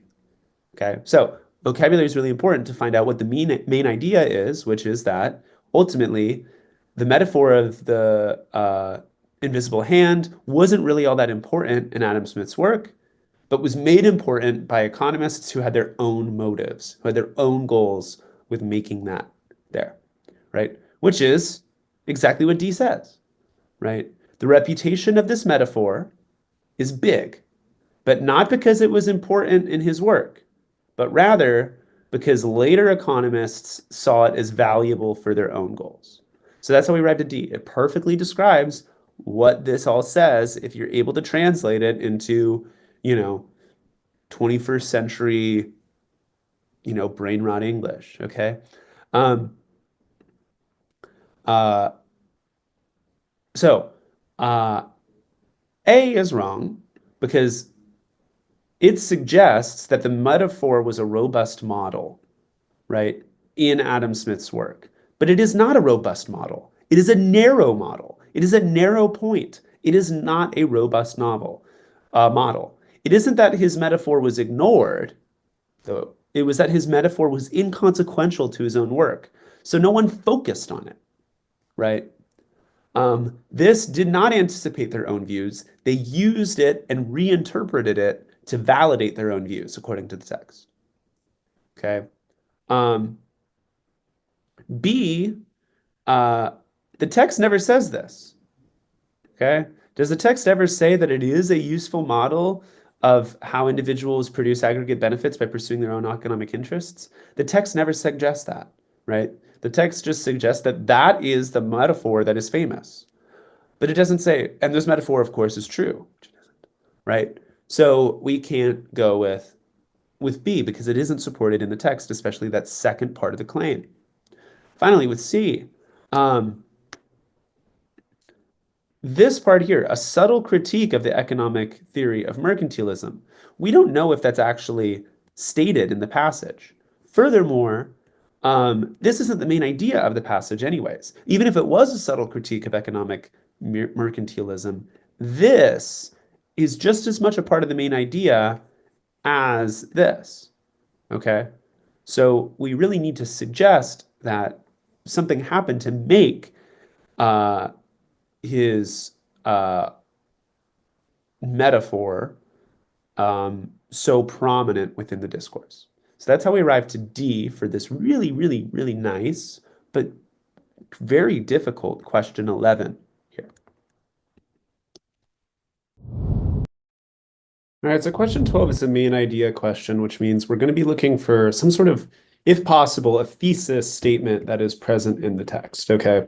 So when we look through here, we see that even though she was in national television and radio for decades, Her most influential project was her book. Okay. Now, what about this book is interesting? So it was really influential because it did something unique. It had memoir, recipes, travel writing, and social commentary, and it shaped contemporary approaches to writing about cuisine. So at the time, this book was not typically how you'd see food writing, where it combined all these different elements into one uh, food novel. However, uh, after that, it seems to have shaped or impacted that. Maybe later things were influenced by it. So it contributed to what we see in contemporary. Okay, so that's the main idea, which is what we see in A, right? It was unconventional at its time, and it really had a big influence or was an important contribution to food writing. Okay, some of these things are true, but they're not necessarily the main idea. So, for example, B is true, right? However, um, although I'm not sure reporter is right, but B is conceivably true, but is that what the main idea of this passage is? No, because we pivot away from that very early on with this but, right? That but kind of is saying what comes before this isn't the main idea here. C, we don't see this anywhere in the text. Okay, we don't know if her novel was, or her book was unappreciated at its time. And then finally, she was a talented chef and her work was inspiring, but many people to start cooking for themselves, where we know for sure that there's influences not in cooking, but rather in food writing. So that's how we arrive to A for this question as opposed to B, C, or D. All right, question 13 has a ton of information that seems really confusing, but I think it would be a little bit more straightforward if we just try to ignore how much of this is jargon. Okay, so we have a thing, aptamers, that test for pathogens. Okay, so tests for foodborne pathogens. However, it's not super clear how good this thing is working with like real world foods. All right, so aptamers, they test for foodborne pathogens, but who knows if they would work at a real world situation. Okay, so this researcher used aptamers to test for a particular bacteria of E. coli, right? The specific numbered one here. How do we know if the test picks up the bacteria? It turns purple. All right, so they went ahead and bought pear juice, put in the particular E. coli that their aptamer tests for, and then a bunch of other things in the other ones, right? So when they put the aptamers in the paper came back, and the one that they have the aptamer on responded to the test. It turned purple. So that is suggesting exactly that our test, the test we're using, this aptamer test, is working because it identified something as purple when it would have stayed pink if it didn't identify anything. So suggesting that this aptamer test works. So there's a plausible use for aptamers in testing for, at the very least, this type of E. coli bacteria in the real world. So our correct answer is, look, there is a high degree of specificity in real world food, right? Which is returning a negative result in the absence of the focal pathogen. So this is exactly what we want. It did its job. Okay. So its tendency to bind to different strains of E. coli, it didn't happen, right? It only bound to O157H7. Okay. We don't have this issue here because, again, it ignored the other E. coli's. It only focused on the one we really wanted it to focus on, which is specificity, O157H7. And then finally, A, we don't know They only have this aptamer for this particular one, but we don't know about whether other aptamers might be better with other versions or strains of E. coli. We have no idea. Okay, so this is true in the specific, but it is broadened out to the general in a way that we can't confirm. Right? So because we can't confirm it in the general, this is a classic example of too extreme. Right? This is a too extreme distractor, meaning it takes something and extrapolates it beyond what we can actually extrapolate. So that's how we arrive to D for question 13. All right, question 14 is pretty straightforward, except for the fact that this was written in 1901. And these 1901 passages can sometimes be hard for students to navigate. So you may have run into this problem where, like I don't entirely understand how the language is being used here, right? What does it actually say? This first sentence says, this woman, Mrs. Ochiltree, was a woman of strong individuality, meaning she had a strong personality. And when she commented about her acquaintances, right, so friends, right, whether they were there or not, these comments were quote unquote marked by a frankness at times no less than startling. Meaning frankness, meaning like truthfulness, directfulness, bluntness. That was extreme, startling, right? Um, so uh it's like she's the too blunt friend, right? Who's saying stuff. She's just saying too much, right? This made a lot of other people avoid her, which she was aware of, right? She was aware that people are avoiding her, and she kind of liked it. She embraced it. So, what is true about her acquaintances? Well, Miss Ochiltree is saying frank things about them, and they don't like being around her saying these frank things, right? So that naturally lends itself to a fairly safe inference of saying, well, if they don't like the frank things she's saying about them, they're probably offended by the thing. Okay. Too preoccupied with their own concerns to speak with her means that they have too much going on elsewhere, but we don't have any idea of what they're doing elsewhere in their lives. Um, it's not that they don't want to upset Miss Ochiltree, it's that they don't want to be upset by Miss Ochiltree. So that's important. Difference for A. That by would make A correct, but it's not there. And then B, they don't really want to spend time with Miss Ochiltree. They're not looking to spend more time with her. So that's where we arrive to D for question 14. All right, so question 15 is certainly the hardest question on this test, and one of the hardest questions I've ever seen on a College Board practice test. And what particularly makes it difficult is the fact that essential to your answer, or information that is essential to your answer, excuse me, so information that is essential to your answer is in embedded non-essential phrases, okay, which is difficult. Okay, so notice this. Head to tail, meaning anterior to posterior, is the essential information here because we see anterior and posterior genes being an essential part of what is observed by the team that is looking into the sea stars and their close relatives, acorn worms. All right, so um,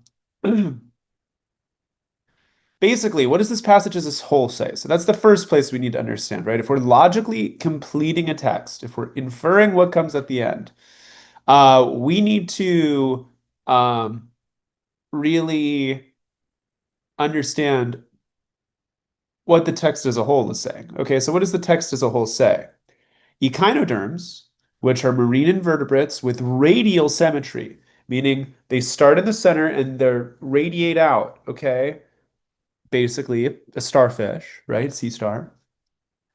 Impedes comparison with other animals. Okay, so the uniqueness, that's what novelty means, uniqueness, newness, aloneness of echinoderms. So morphological meaning the way their body is shaped. The morphological novelty impedes comparisons with most other animals, in which there is a bilateral symmetry on a anterior posterior axis through a trunk. Okay. So, typically we have some sort of symmetry like we see here bilaterally, right? This and this being symmetrical generally. Okay. Going down in that way. So, sea stars are particularly difficult because they're thought to have evolved a headless layout from a known bilateral origin. Okay, so that means they lost all their anterior and turned into just a posterior thing, is what they thought. However, when they applied genomic knowledge of acorn worms to the genes of sea stars, they observed only shared activity from the anterior genes. Okay, so the head genes, right? The only thing that was in the sea stars that was shared with the acorn worms was anterior or head genes, as opposed to posterior or tail genes. So that suggests that anterior genes or head genes are the primary thing that determines sea stars. So that then means that they must have evolved from something to lose the feet, right, the trunk, and basically be primarily a head. Okay? So one way to get to our correct answers is really just discount the incorrect answers. So like, for example, A, um, where is this that their body's perimeter being is that their posterior genes active at the body's perimeter suggests that their radial symmetry um that's like what makes them have a radial symmetry. So for first off, distinguishes their radial symmetry from that of other echinoderms. We learned that echinoderms oftentimes have radial symmetry. They're defined as having radial symmetry. So to say that a sea star has radial symmetry, unlike that distinguishes it from other echinoderms, is inherently false. Because we see in the text, echinoderms are defined by the existence of their radial symmetry. So that means that we can get rid of A on that basis. Okay. Um, B, uh, how could this be affirmed here? It is saying that they diverged from a known bilateral origin and from acorn worms, right? With similar markers for corresponding anatomical regions. Um, First off, we see what? Neither bilaterally nor radially symmetrical. So they're completely asymmetrical. Do they say that acorn worms are asymmetrical? There's no basis for that. Okay, so that is unsupported here. That is a inference that goes far beyond the text. Okay, so this atypical body undermines the main claim that they have radial symmetry, right? To have an atypical body layout means to not have a radial symmetry, nor to have a bilateral symmetry. But they do have radial symmetry, so that's why we can get rid of B. And then why can we get rid of C? Okay, well, it just says that the genetic markers are, not relatable. I don't know why they wouldn't be relatable when they literally say they're relatable in the text. Okay, so there's a reason why all of these are wrong until we get to D. All right. So the previous assumption was that the head region or the anterior region disappeared.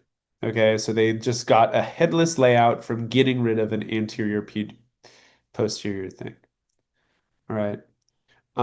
However, what actually happened is that they got rid of a trunk, okay?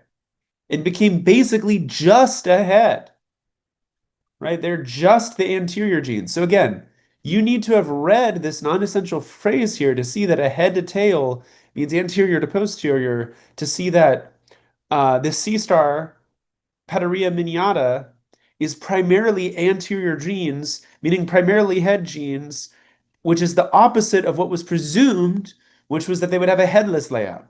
Okay, so they're not all a foot, they're all a head. Okay, so that's how we resolve to D here. Now, if you miss this is the hardest question I've seen. Okay.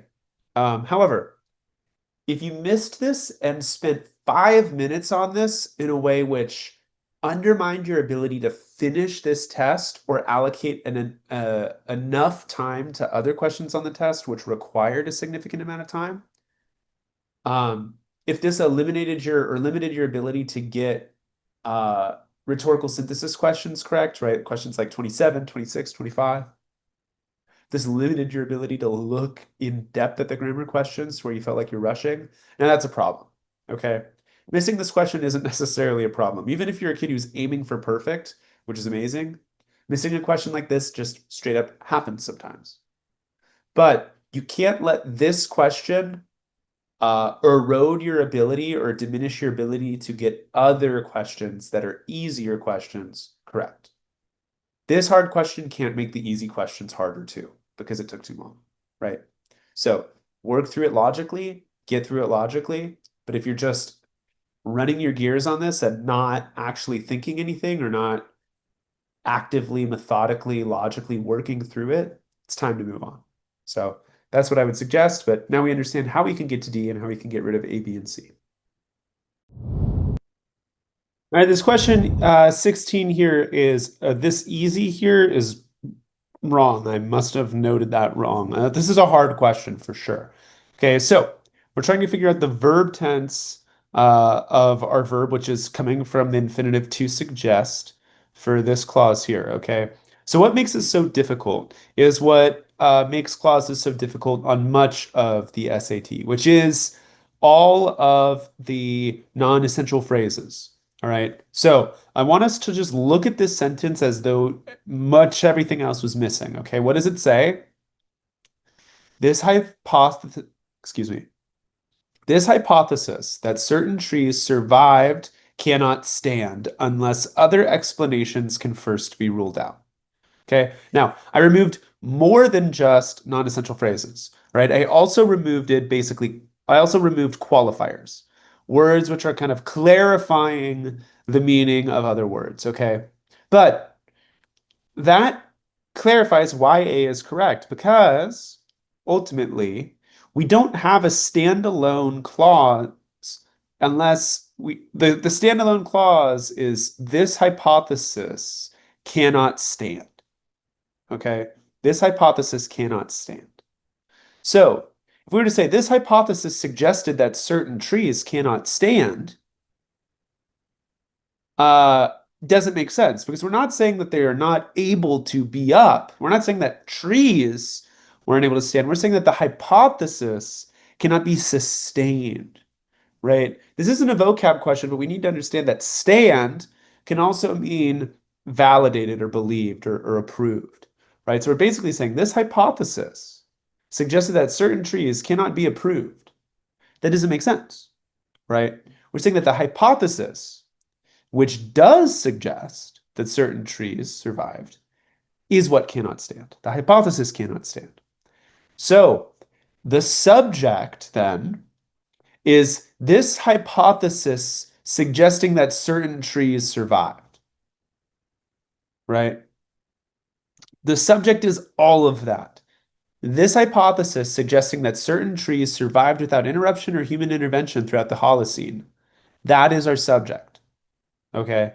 It has a verb in it, but it is not the predicate of the subject sentence, right? Necessarily. Okay. Um, so uh that's how we arrived at A. It's the only one that makes sense when we're in that full thing.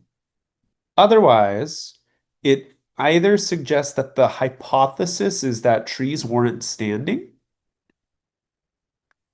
Like C, this hypothesis suggests that certain trees uh cannot stand.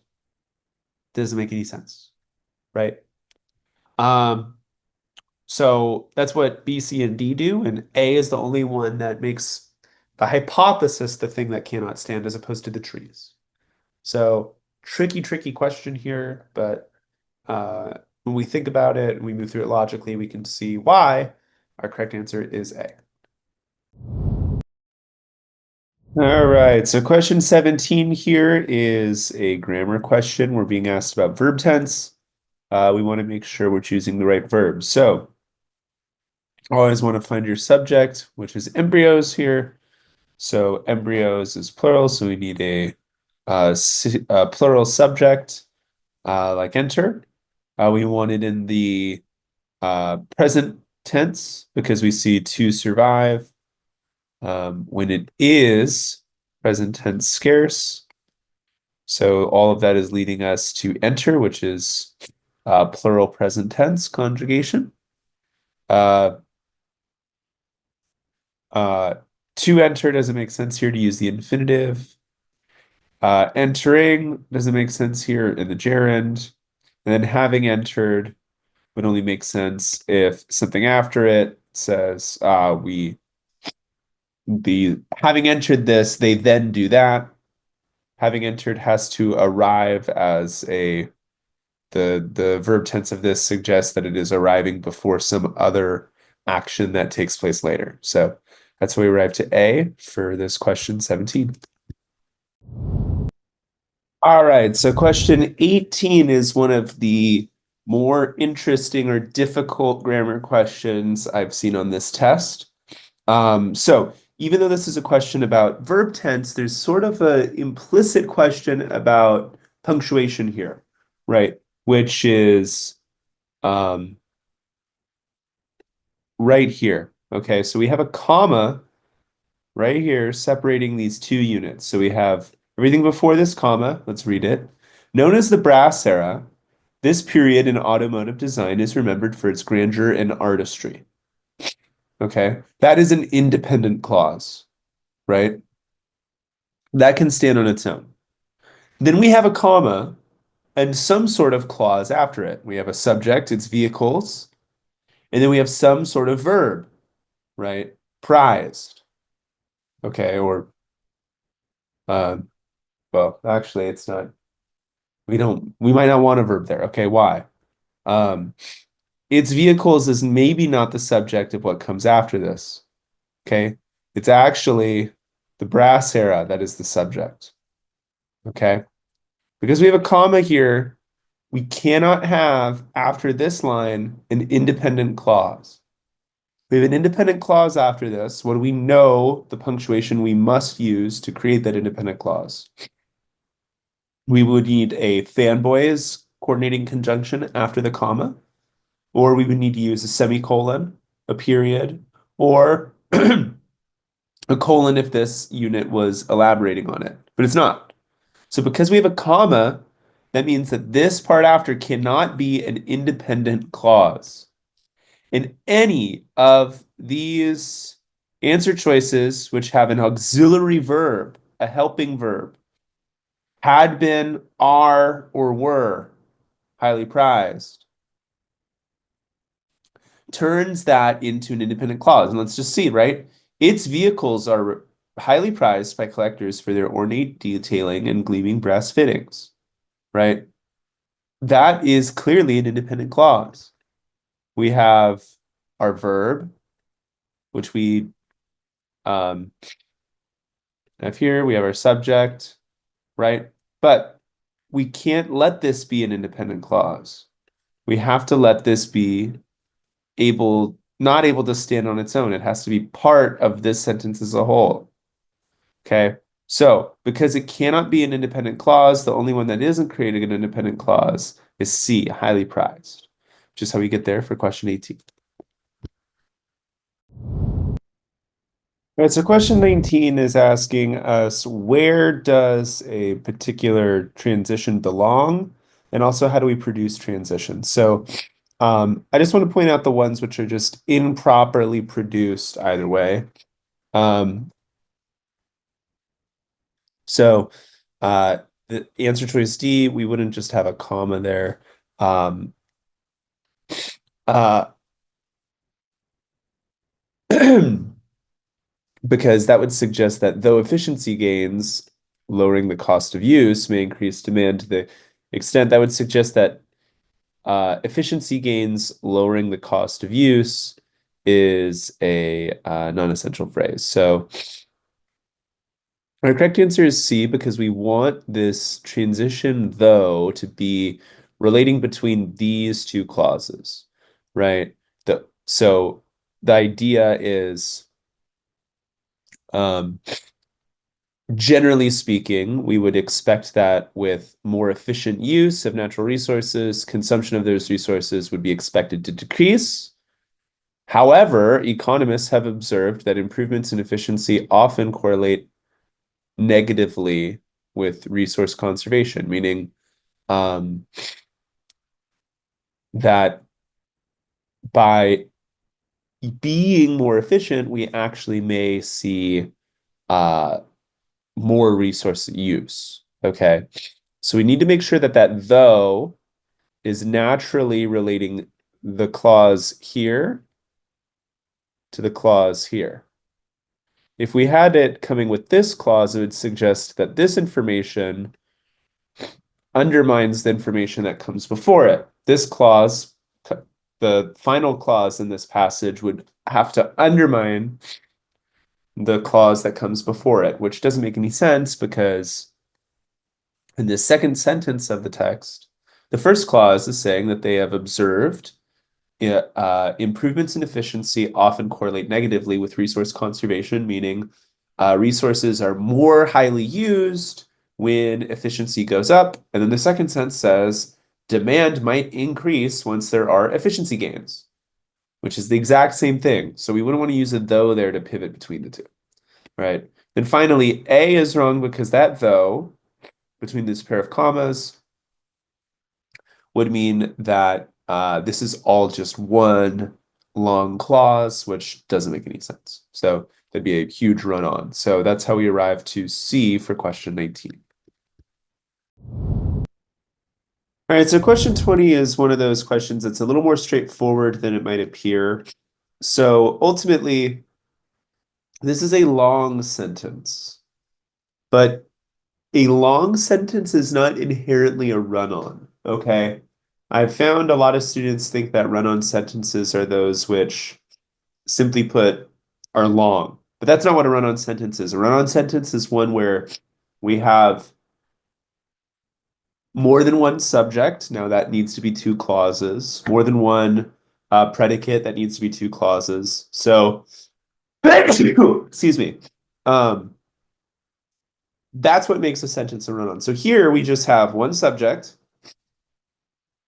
and one verb, okay? We could basically just say all of this could be one thing. His behavior helped transform the umpire role, okay? That's what this sentence is in terms of its actual subject and its predicate. Excuse me. Its predicate being just, or the verb being just helped. Okay, so now that we've read it in that way, we can see why A is correct. Because all we're trying to say is his behavior helped transform the traditional role. This comma isn't necessary. So if you selected B because you thought it was a run-on and we needed a comma, this comma doesn't actually accomplish anything. And then these two are pretty clearly just in the wrong tense for this question. So that's how we arrived to question A for, or answer A for question 20. All right, so question 21 is actually just like question 20. They are very, very similar. So we are being asked, where does a transition go? if you missed this question, I'd really recommend you watch, excuse me, not question 20, question 19. You watch the video for question 19 because I mean, just look at they're right next to each other right now. These are very similar questions, okay? Um, so basically, it's just to know that the SAT 1 is really fixated on this. The College Board is fixated on this because students naturally think that this is going to be the best way to see a transition, but it's not. Okay. A transition can come at the beginning of a clause, the end of a clause, or in the middle of a clause. And in this case, needs to come at the end of a clause. Why? Because we are saying with this sentence here that typically jetties do X. However, jetties can also do Y. Obstructing is what leads to Y. All right. Y being a variable here. Okay, so if we're pivoting the variable, we need to make sure that the clause which shows the pivot of that variable, which is this one, we introduce variable x here, we pivot to variable y here, the transition needs to be in that clause in particular. Okay, it can't be in another clause, otherwise it'd be illogical. So that's how we arrive to A. It's the only place that that transition is able to be. All right, so question 22 is a transitions question, and as with all transitions questions, we want to be focused on what category of transition do we need here. In this case, we need an emphasis transition or an evidence transition. Why?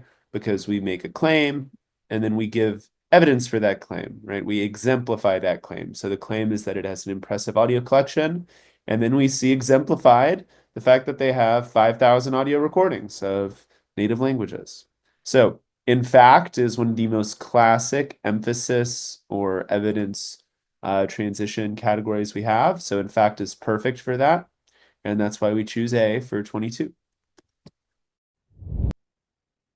So question 23 is a transitions question. And anytime we have a transitions question, we just need to think, what is the relationship between the two units of information we're comparing?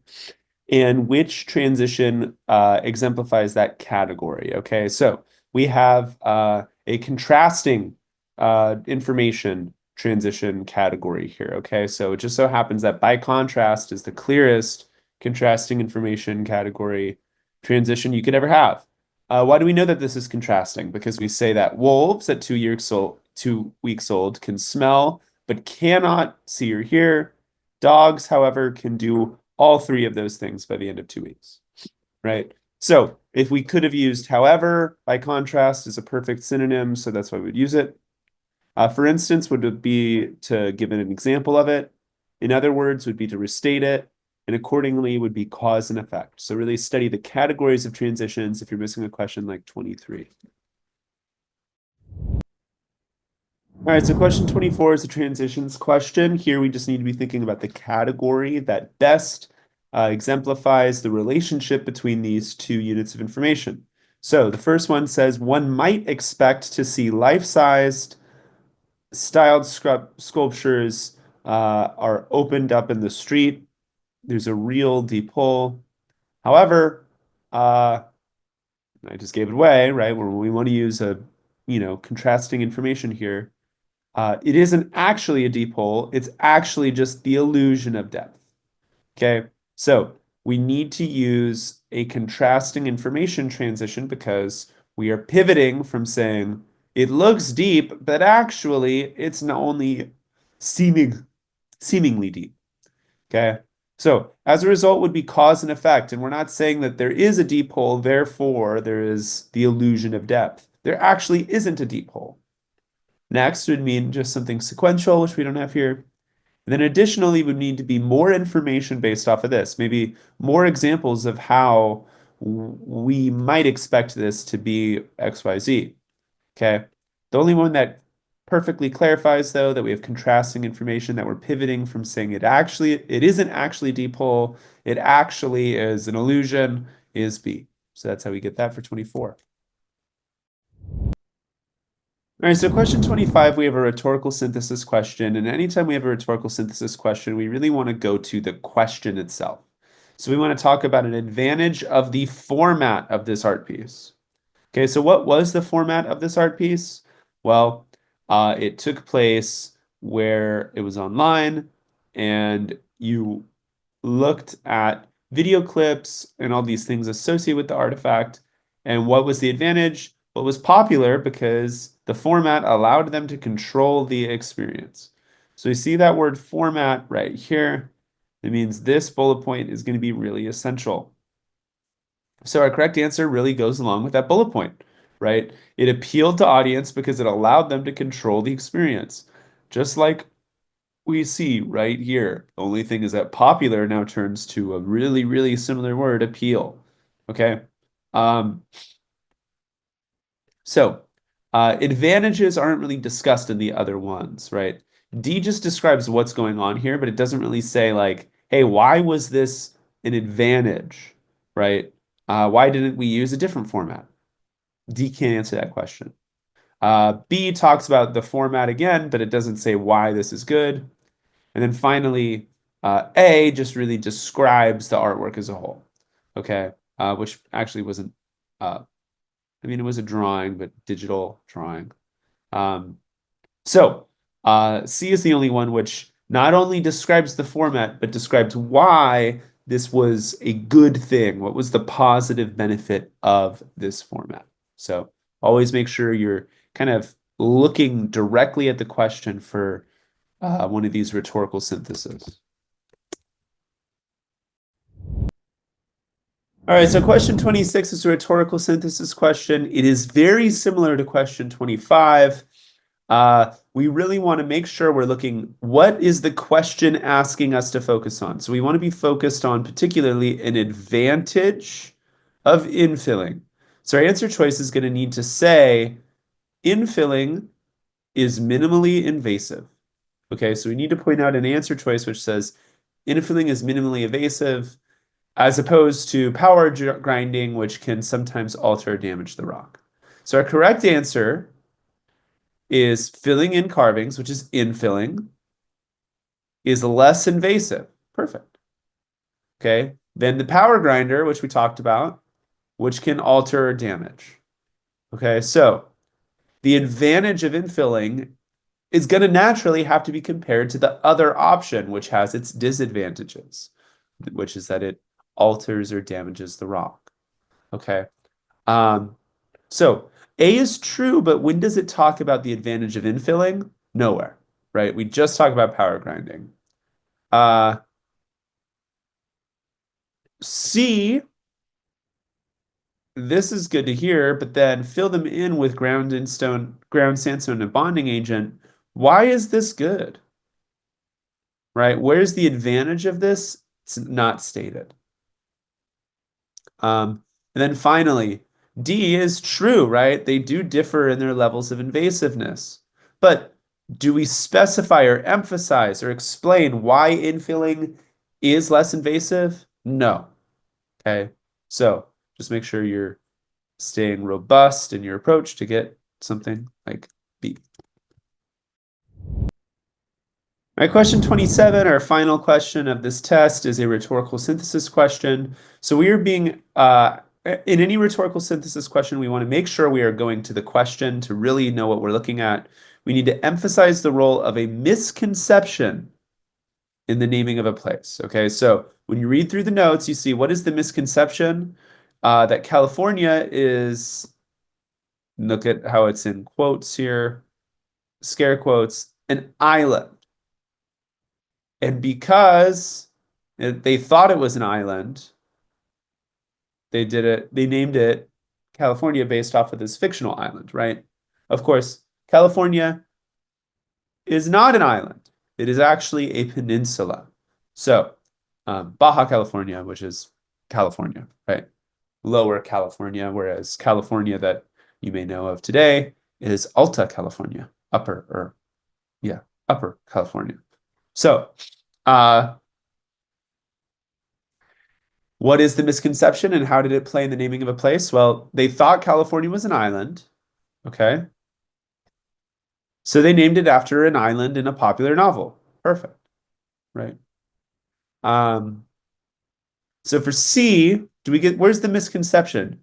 They didn't think it was a peninsula. They thought it was an island. Um, B is true, but where are they talking about the misconception that led it to be named California? Nowhere, right? We need to know about the island from the novel. And then finally, A, this is all true, but we don't directly state the next thing, which therefore led to the place name of California in Mexico in the United States. So that's how we arrive to D here, and that's how we finish this test.